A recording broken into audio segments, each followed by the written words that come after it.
Mingay is giving birth. One of our adopted cat is giving birth to one kitten there. We're giving birth in the hedgerow. Oh, in the hedge, and then we put the umbrella because it's raining and then they get wet, so we put the umbrella there. Because if we move the kitten, she will she will hide it or bring it somewhere, or so we didn't touch it.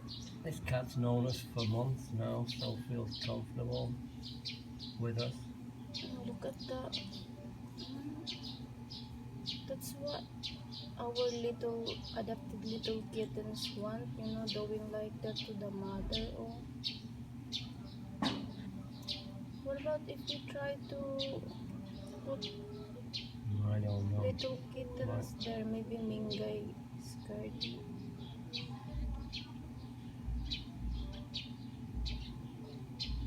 It's cute. Oh, it's fat, the kitten.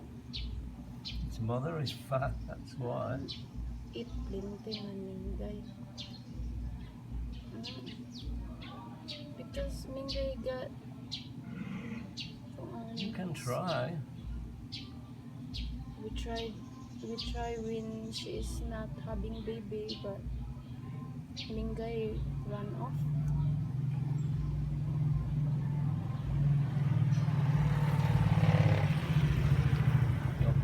Your other little kitten is 9 days old now. It's used to us and rearing it. Maybe just leave it now. Maybe, but maybe Mingay don't like it either. What's Mingay? This one. Mingay. She is Mingay.